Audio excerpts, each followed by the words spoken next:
उद्यापासून सर्व मंत्र्यांना नुकसानग्रस्त भागाचा दौरा करा, नुकसानग्रस्त भागाची पाहणी करण्याचे मंत्रिमंडळ बैठकीत मुख्यमंत्री देवेंद्र फडणवीसांचे आदेश।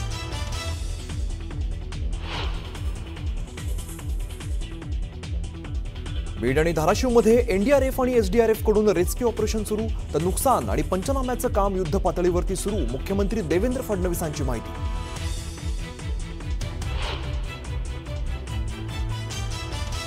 शेतकऱ्यांनी मंत्री गिरीश महाजनांचा ताफा अडवला, प्रशासनाला शेतकऱ्यांचं देणं घेणं नाही, मंत्र्यांकडून पंचनाम्याचा फक्त देखावा, शेतकऱ्यांचा सरकार विरोधात आक्रोश।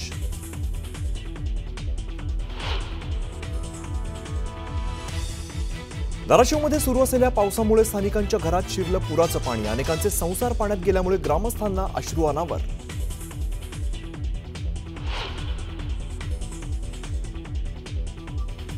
सोलापुरातील माढामध्ये बोटीच्या मदतीने स्थानिकांचं स्थलांतर, संपूर्ण शेती पाण्याखाली गेल्यामुळे जनजीवन विस्कळीत, शेतकरी आर्थिक संकटात।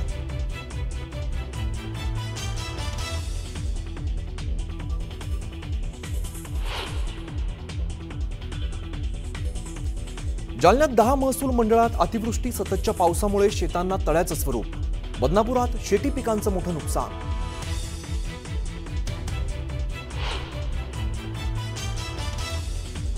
माढा तालुक्यातील वाकाव गावात 2,500 नागरिक मध्यरात्रीपासून पुराच्या पाण्यात अडकून, अद्याप रेस्क्यूसाठी प्रशासन पोहोचलं नसल्यानं स्थानिकांचे मोठे हाल।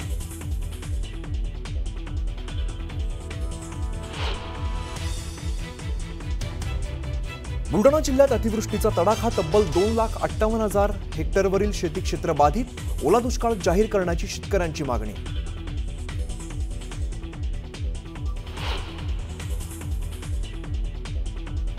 मराठवाड्याला 26, 27 आणि 28 सप्टेंबरला अतिवृष्टीचा इशारा, हवामान विभागाकडून संपूर्ण मराठवाड्याला रेड अलर्ट।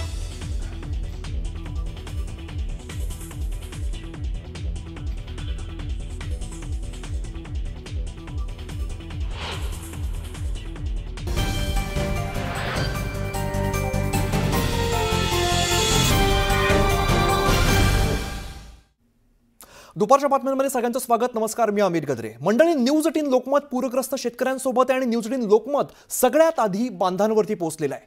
न्यूज 18 लोकमतच्या बातमीची आता मुख्यमंत्र्यांनी दखल घेतलेली आहे। आमच्या कॅमेऱ्याने महाराष्ट्राची अगदी भयावह परिस्थिती दाखवलेली आहे। मुख्यमंत्र्यांनी सर्व मंत्र्यांना आता दौऱ्याचे आदेश दिलेले आहेत। अखेर आता सगळे मंत्री नुकसानग्रस्त भागाचा आढावा घेणार आहेत।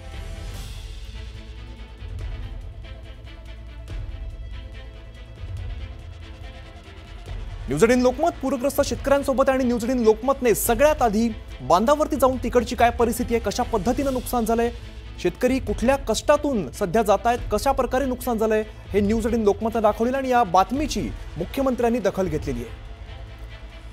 महाराष्ट्राची सध्याची अगदी भयावह परिस्थिती आमच्या कॅमेऱ्याने दाखवलेली आहे आणि मुख्यमंत्र्यांनी सगळ्या मंत्र्यांना दौऱ्याचे आदेश दिलेले आहेत।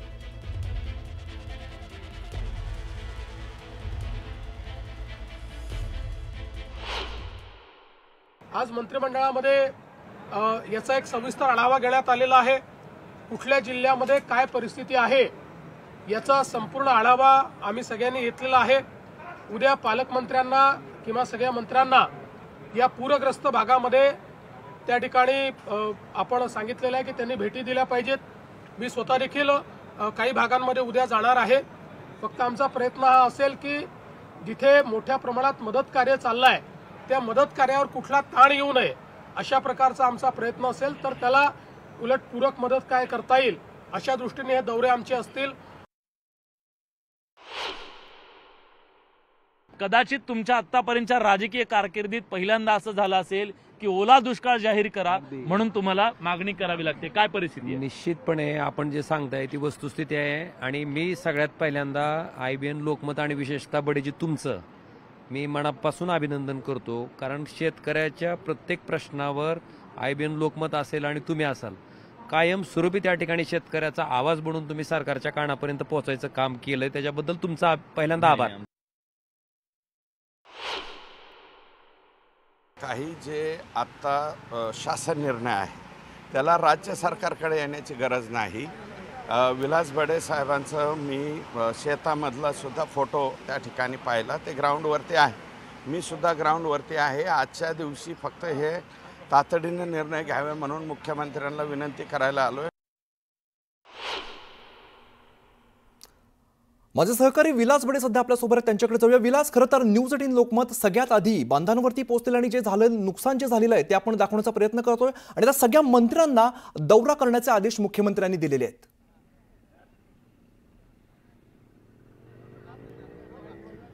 अमित, हेच अपेक्षित होतं, कारण ज्या पद्धतीचं महाराष्ट्रावर अभूतपूर्व असं संकट ओढवलेलं आहे, या संकटाच्या काळात राज्यातल्या सगळ्या लोकप्रतिनिधी मंत्र्यांनी बांधावर येणं गरजेचं होतं, कारण अभूतपूर्व असं हे संकट आहे महाराष्ट्रावरचं. आणि या महाराष्ट्रावरच्या अभूतपूर्व संकटामध्ये, पूर परिस्थितीमध्ये शेतकऱ्यांना दिलासा द्यावा याच्यासाठी पहिल्यांदा चकचकीत स्टुडिओ सोडून न्यूज 18 लोकमत सगळ्यात पहिल्यांदा महाराष्ट्राच्या बांधावरती पोहोचलं. अस्वस्थता बांधावरची काय आहे, बांधावरची वेदना काय आहे, हे आपण महाराष्ट्र आणि सरकारपर्यंत पोहोचवण्याचं काम केलं. आपणच महाराष्ट्राच्या शेतकऱ्यांचे अश्रू हे सत्ताधाऱ्यांपर्यंत पोहोचवले आणि आज आपण ही दृश्य दाखवतोय ज्या महापुरामध्ये इथल्या शेतकऱ्यांचे आयुष्य भविष्य उद्ध्वस्त झालेलं आहे. हा सीना नदीचा महापूर आहे, ज्या सीना नदीच्या खरं तर दुष्काळामुळे ही कोरडी ठाक पडलेली सीना नदी आपण अनेक वर्ष दाखवली, पण दुष्काळानं ज्या नदीचं चित्र आतापर्यंत दिसायचं त्या नदीला आलेला हा महापूर आज शेतकऱ्यांची सगळी शेती, अनेक संसार उद्ध्वस्त करणारा हा महापूर ठरला. आणि आता आपण एका ट्रॅक्टरवरती आहोत. आपण दाखवतोय आपल्या प्रेक्षकांना साधारण 5 किलोमीटर पर्यंत आता हे पात्र झालेलं आहे नदीचं. याचा अर्थ नदीच्या मूळ पात्रापासून 2 ते 3 किलोमीटर डाव्या बाजूला, 2 ते 3 किलोमीटर उजव्या बाजूला अशा प्रकारे हे पाणी वाहत आहे. खरं तर मराठवाड्यातल्या, पश्चिम महाराष्ट्रातल्या या सगळ्या माणसांना समुद्र माहीत नसतो, पण आज या निसर्गाचं रौद्ररूप पाहिल्यानंतर समुद्र काय असतो हे इथं बसून बघावं अशा प्रकारची परिस्थिती या नदीनं समुद्राचं रूप धारण केलेलं आहे. हे जे उंच झाडं दिसत आहेत, इथं घरं आहेत, या सगळ्या पाण्याखाली शेती आहे, या पाण्याखाली शेतकऱ्यांची स्वप्न आहेत. जिथपर्यंत नजर जाईल तिथपर्यंत आपल्याला पाणी दिसतंय आणि या पाण्याचा जो प्रचंड मोठा प्रवाह आहे तो पलीकडे दिसतोय. तो लातूर एक्सप्रेस जी रेल्वे आहे तो रेल्वेचा ब्रिज आहे आणि या रेल्वेच्या ब्रिजला इतिहासात पहिल्यांदा पाणी लागलेलं आहे. म्हणजे धोक्याच्या पातळीच्याही पलीकडे आता पाणी या सीना नदीतून वाहायला लागलेलं आहे आणि त्यामुळे ही परिस्थिती हे बघा, हे झाड आहे आपल्या याचं नारळाचं झाड आहे. नारळाच्या झाडाची उंची किती असते तर आता नारळाच्या झाडाला हाताने नारळ काढता यावेत एवढ्या उंचीपर्यंत पाणी आलेलं आहे. म्हणजे या पाण्याची